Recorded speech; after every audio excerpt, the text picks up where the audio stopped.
नमस्कार, আপনারা দেখছেন গ্লোব নিউজ ঝাড়খণ্ড। সঙ্গে রয়েছে আমি প্রজ্ঞা। নজর রাখছি আজকের খবরে।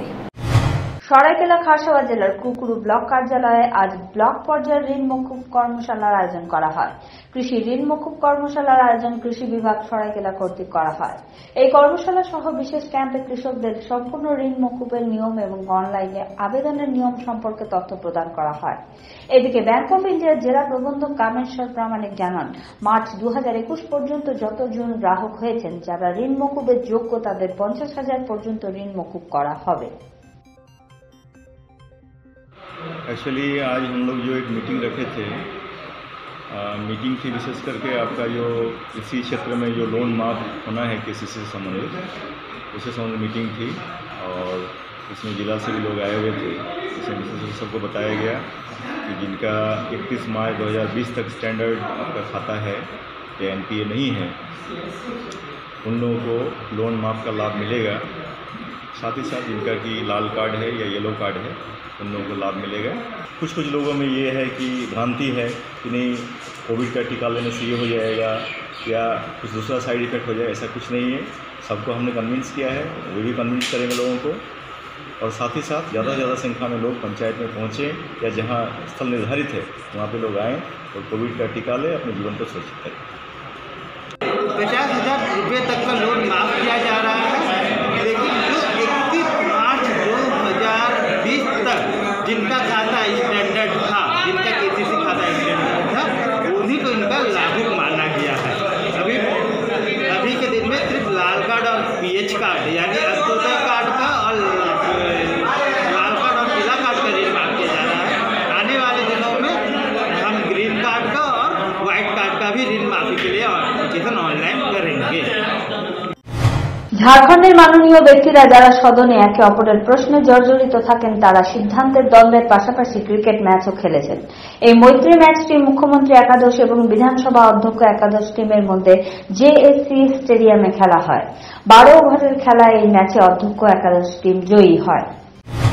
জামশেদপুরের বিরসানগরে জমির বিবাদ নিয়ে দুই পক্ষের মধ্যে সাংঘাতিক মারপিট হয়, যাতে এক পক্ষ ডাইনি হওয়ার এবং অন্য পক্ষ শ্লীলতাহানির মামলা থানায় নথিভুক্ত করেছে।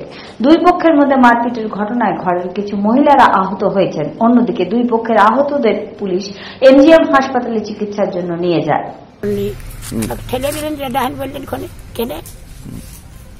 क्यों बोलता है ऐसा? बेटार बहू तो पानी भरने जाते इसलिए बोलता है। बांध के गली आगो उठे रास्ते डाही नाची हमारे तालाब हमारे बच्चे डाही नहाने गए थे, तालाब कपड़ा धोने। फिर वो लोग गया धो से झाँक रहे थे लालू लोहार, फिर वो लोग गया राजेश लोहार, फिर गोरा लोहार, मुनसा लोहार, ब्रेक लोहार, फिर लालू लोहार गया और उन लोग पूरा मारा मारी कर रहा था, पकड़ रहा था। फिर मेरा इज्जत लूटने का कोशिश कर रहा था पूरा तालाब में। फिर हम भाग के आ गए घर, और घर में भी हम लोग भी आके पूरा हम लोग का घर में पत्थर तो पूरा मार रहा है। पूरा घर से निकालेंगे वाला हम लोग का जमीन है बोल रहा है। ये जमीन का झगड़ा है, हम लोग का अपना जमीन है, इसमें वो लोग दखल किया हुआ है और हम लोग उसमें 4 साल से झेल रहे हैं। वो लोग के साथ जहीं भी देखती है गाली गलौज करती है और जमीन के सिलसिले से बच्चा को देखती तो गाली देती है, जेंट्स को देखती तो गाली देती। बुढ़िया लोग तालाब में नहाने गई थी, मेरी चाची सास है और मेरे सास है। ये लोग तालाब में नहाने गई थी दोनों बुढ़िया, ये लोग को हाथापाई की, नचोड़ी बांध तालाब में लोग को ढकेली, झगड़ा उगड़ा की। तो हम लोग को जब मालूम पड़ा तो हम लोग गए, तो उस टाइम हम लोग भी लोगों के साथ झगड़ा किए, क्योंकि तो क्या बोल के मार रहे थे? डाइन बोल के मारे सर कि तुम लोग डाइन है। কোয়ালি পঞ্চায়েতের অন্তর্গত কোয়ালি গ্রামের বাসিন্দা সরস্বতী সাউ তার প্রতিবন্ধী পুত্রের সাথে তাদের খতিয়ানের অনলাইনে আপলোডিং এবং রসিদের বিষয়ে গত 4 বছর ধরে ব্লক কার্যালয়ের চক্কর লাগাচ্ছেন, কিন্তু শুধুমাত্র তাকে আশ্বাসনী দেওয়া হয়েছে। এখনো পর্যন্ত খতিয়ানের অনলাইন সম্ভব হয়নি। ऑनलाइन नहीं हो रहा है। मेरा पति हार्ट पेशेंट है, वहाँ आकर थक जा रहा है, ना कर्मचारी कुछ कर रहे हैं, ना CO ना CI कुछ नहीं। बोला कि कुछ काम ही नहीं हो रहा है, तो अभी क्या करेंगे? हमको जल्दी कराना है। शिकायत की थे? शिकायत यही किया हुआ हम लोग का, कुछ सुनाई नहीं हो रहा। के थक चुके हैं, चूँकि मेरे जो पिताजी हैं फकीर लाल गुप्ता जिनका नाम हुआ, और वो हार्ट पेशेंट है जिनका जो बाल में रिप्लेसमेंट हुआ है। इस कंडीशन में 75 वर्ष की उम्र में वो 4 वर्षों से आके यहाँ BDO CO CI से मिलकर जाते हैं। उन लोगों का सिर्फ आश्वासन मिलता है, क्योंकि पिताजी का जो पुश्तैनी मकान है या ज़मीन जगह है, उन लोगों का अभी जो नया है कि ऑनलाइन कराना है तभी उनका रसीद कटेगा। तो इस प्रक्रिया में 4 वर्ष बीत चुका है, कोई कार्रवाई नहीं हुई। নমামি গঙ্গে পাক্ষিক স্বচ্ছতা 16 মার্চ থেকে 31 মার্চ পর্যন্ত স্বচ্ছতা সম্পর্কিত নানা ধরনের আয়োজিত কর্মসূচির অন্তর্গত শুক্রবারে তোপচাঁচি ব্লক অন্তর্গত গোমো রেলওয়ে ময়দান থেকে বিভিন্ন স্কুলের শিক্ষার্থীদের দ্বারা প্রভাত ফেরি বের করা হয়, যাতে Azad Hind high school, Jaglal Harijan school, বালিকা উচ্চ বিদ্যালয়, saint John de Britto high school, saint Mary de school, Subhas high school, মধ্য বিদ্যালয় শয়ে শয়ে শিক্ষার্থীদের দ্বারা প্রভাত ফেরি বের করা হয়। अपने क्षेत्र के जितने भी नागरिक हैं, बड़े बुजुर्ग बच्चे, सभी को हम ये जागरूक करना चाहते हैं, सबको अवेयर करना चाहते हैं कि स्वच्छता हमारे जीवन में कितना महत्वपूर्ण स्थान रखता है। क्योंकि हम सभी जानते हैं कि स्वच्छता के बिना जीवन अधूरा है, जल के बिना हमारा जीवन अधूरा है। जिस तरह हवा के बिना हम 1 मिनट नहीं रह सकते, उसी तरह हम जल के बिना 1 मिनट भी नहीं रह सकते। রাজ্যে করোনা মহামারী আরো একবার সংক্রামিত হতে দেখা যাচ্ছে, যে বিষয়ে গুরুতরভাবে বিবেচনা করে রাজ্য সরকার মাস্ক ব্যবহার সম্পর্কে নোটিফিকেশন জারি করে বিনা মাস্কের লোকেদের বিরুদ্ধে অভিযান শুরু করে দিয়েছে এবং বিনা মাস্কের লোকেদের থেকে 500 টাকা জরিমানাও আদায় করা হচ্ছে। অন্যদিকে আজ সদনে বিজেপির রাঁচির বিধায়ক সিপি সিং এই বিষয়টি সদনে উত্থাপন করে বিনা মাস্কে সদনে বিধায়কদের কাছে জরিমানা আদায় করার বিষয়টির সম্পর্কে রাজ্যের জনগণকে বার্তা পৌঁছানোর দাবি জানান। ये बात है 500 रुपये की बात है फाइन, और फाइन पुलिस को नहीं काटना चाहिए, और जो काटेगा ये अच्छी बात नहीं है। मैं कह रहा हूँ आपको, हम लोग नहीं ऑर्डर होना अलग बात है और इम्प्लीमेंट होना अलग बात है। इरफान जी सवाल ये मास्क नहीं लगाएंगे हम फाइन कर देंगे। सरकार जो है देखिए सरकार को पुलिस अधिकारी जो है वो निश्चित तौर पर वो सरकार चाहती है कि हम जान बचाएं। हम लोग फाइन नहीं लेंगे, हम लोग फूल देकर उसको जी हाँ जी प्रधानमंत्री चाहते हैं कि हमारी जनता मास्क पहने, तो मास्क भिजवाई भी तो हमारे पास पूंजी नहीं है, पैसा नहीं हमारे पास, आप आदेश कर देते हैं। রাজপুতানা একতা মঞ্চের নির্বাহী সদস্যদের দ্বারা একটি বৈঠকের আয়োজন করা হয়। এই বৈঠকে আগামী 20 মার্চ যুব রাজপুতানা একতা মঞ্চের তত্ত্বাবধানে শহরের গাড়িখানা চকের কাছে সামুদায়িক ভবনে হোলি মিলন সমারোহের রং বরসে অনুষ্ঠানের সম্পর্কে বিস্তারিত আলোচনা করা হয়। होली के शुभ अवसर पर हम लोग जुड़ रहे हैं, इसके लिए हम लोग ने फगुआ कार्यक्रम, रंगारंग ऑर्केस्ट्रा कार्यक्रम, इसके साथ साथ यहाँ का विशेष कार्यक्रम होगा, यहाँ की झांकियाँ आपको देखने को मिलेगा कैसे हमारे पूर्वजों ने लोगों का कल्याण किया, दोस्तों के लिए जिया, औरों के लिए उन्होंने अपनी जान की आहुति दी, और हमारी महिलाओं ने कैसे अपनी पति के लिए अपने पूर्वजों के लिए अपने सभी स्थान के लिए उन्होंने क्या क्या कार्य किया है, उन सब बिंदुओं पर हम लोग झांकी के तहत लोगों तक ये संपर्क डालेंगे। সেন্ট কলম্বাস স্কুলে 21 মার্চ 37তম কুঞ্জবন ফাউন্ডেশন দিবস উদযাপিত হচ্ছে। স্থাপনা দিবস সমারোহের বিষয়ে আজ একটি সংবাদদাতা সম্মেলনের আয়োজন করা হয়, যাতে পদ্মশ্রী মুকুন্দ নায়ক সহ বেশ কিছু গণ্যমান্য ব্যক্তিরা উপস্থিত ছিলেন। এই অবসরে পদ্মশ্রী মুকুন্দ নায়ক ঝাড়খণ্ডের সংস্কৃতি এবং আখাড়া ঐতিহ্যকে রক্ষা করার জন্য আবেদন জানান।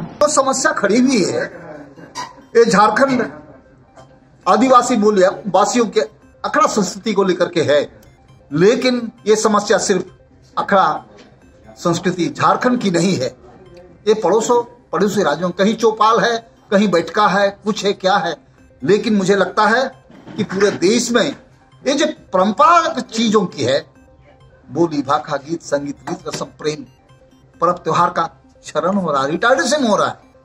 तो हमने उसी दर्द को लेकर के ये सवाल खड़ा किया है, और ये कार्यक्रम 21 को जो रखा है गोष्ठी का, उसी लिए रखा है कि क्या इसको मिट जाने देना है कि इसको बचाना है।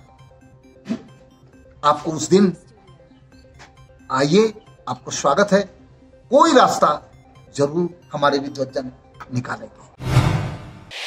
আজ সরাইকেলা খারসাওয়া জেলার ইচাগড় থানা পুলিশকে ইচাগড়ের খোকড়ো গ্রামের কাছে একটি মেয়েকে একা দেখার পর গ্রামবাসীরা তৎক্ষণাৎ ইচাগড় থানায় খবর দেয়। তৎক্ষণাৎ পদক্ষেপ নিয়ে পুলিশ মেয়েটিকে মহিলা পুলিশের সংরক্ষণে থানায় নিয়ে আসে। থানা ইনচার্জ দীনেশ ঠাকুর জানান যে ইচাগড় সিডিপিও এর সাথে যোগাযোগ করে পরিজনদের সূচনা দেওয়া হয়। लास्ट रात को एक लड़की मिली थी, बच्चे मिले थे, उसको ग्रामीणों के द्वारा थाना पहुंचाया गया। उसके बाद महिला पुलिस का संरक्षण से अच्छी तरह उसका देखभाल हुआ, खाया पिया गया। परिजनों को इसकी सूचना दी गई और आज सुबह परिजन आए और बच्ची को लेकर अपने साथ चले गए। রাঁচির চুটিয়া থানা এলাকায় গতকাল দারোগার উপরে হামলার ঘটনাটির প্রকাশ করে রাঁচি পুলিশ। প্রাপ্ত তথ্য মতে চেকিং অভিযানের সময় দুজন অপরাধী এবং দারোগার মধ্যে হাতাহাতির সময় গুলি চলার কারণে দারোগা আহত হয়। তবে গুরুতর আহত হওয়ার কারণে অপরাধীরা পালিয়ে যায়। একটি বিশেষ টিম গঠন করে অনুসন্ধান এবং অভিযান চালিয়ে রাঁচি পুলিশ দুজন অপরাধীকে গ্রেফতার করেছে। रांची शहर के विभिन्न क्षेत्रों में जिस स्नैचिंग घटनाएं घट रही थी, इसी परिप्रेक्ष्य में डीएसपी सिटी के नेतृत्व में एसपी सिटी के नेतृत्व में टीम फॉर्म किया गया था, जिसमें कि डीएसपी सिटी, डीएसपी साइबर और तमाम जो थाने के पदाधिकारी लोग लगे हुए थे कि उसका जो हॉट स्पॉट होता है, जो क्राइम पैटर्न होता है कि कहाँ किस रूट से वो लोग भागता है, कहाँ से आता है, कहाँ जाता है। तो इसी परिप्रेक्ष्य में कल शाम में चुटिया थाने में एक इन्फॉर्मेशन आ रहा था कि कुछ जगह से कुछ लोग का मूवमेंट हो रहा है और मे बी ये लोग शायद चेन स्नेचर हो। तो उसी में रेकी करने के लिए जो थाने के PSI हैं सुभाष चंद्र लकड़ा द्वारा वहाँ पे एक स्पॉट पे उन लोगों को रेकी किया जा रहा था। रेकी के परिप्रेक्ष्य में उन्होंने पहचान लिया, इसको हाथ रोकने का इशारा किया और जो स्नेचर थे उनके इशारे की अवहेलना करते हुए भागना शुरू किया। अदम्य साहस और वीरता दिखाते हुए सुभाष चंद्र लकड़ा ने उनमें से दोनों को पकड़ लिया और उसमें से जो एक दूसरा जो था साथी उसका वो भागते हुए इस पे जानलेवा हमला किया, जिसके पिस्टल से उनको गोली लगी और वो अभी इंजर्ड है बट सेफ है। और चूंकि पुलिस पे अटैक था और इसमें हमारे PSI इंजर्ड थे, दोनों के इंट्रोगेशन से अभी तक पुलिस ने लगभग 30 स्नैचिंग के कांडों खुलासा कर लिया है, जिन्होंने कन्फेशन में कहा है।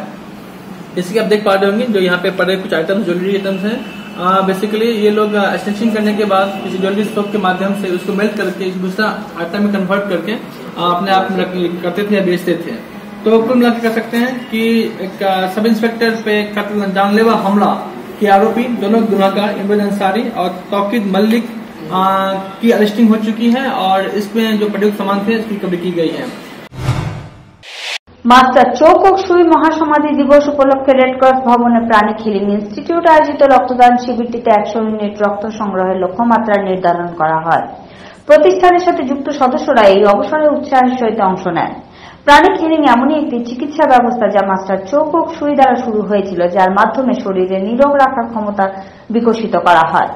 এরই অন্তর্গত ফুড ফর হাঙ্গেরি অভিযানের সাথে যুক্ত সদস্যরা রক্তদান শিবিরের আয়োজন করে এবং প্রয়োজনীয় ব্যক্তিদের বিনামূল্যে রক্ত বিতরণ করার সংকল্প নেওয়া হয়। शहादत दिवस या समाधि महासमाधि दिवस के 14वें साल पे हम लोग आ गए हैं और उनके लिए हम लोगों ने इसका आयोजन किया है, क्योंकि मास्टर हमेशा देने में विश्वास करते थे कि किसी को भी कुछ भी अगर आपको अपने जीवन में चाहिए तो पहले वो देना सीखिए। तो अगर हमें अच्छा स्वास्थ्य चाहिए, अच्छा शरीर चाहिए, तन मन धन सब कुछ चाहिए, तो सबसे पहले मास्टर कहते थे कि आप पहले देना सीखिए। और आज उसी को हम लोग आगे बढ़ाते हुए आज ब्लड डोनेशन कैंप को हम लोग कर रहे हैं। এমজিএম থানা অন্তর্গত পোড়াশি ডুংরিতে মাছ ধরার সময় পারস্পরিক বচসা নিয়ে দুপক্ষের মধ্যে সংঘর্ষে তীর লাগার কারণে রাকেশ মুর্মু নামে এক যুবক আহত হয়।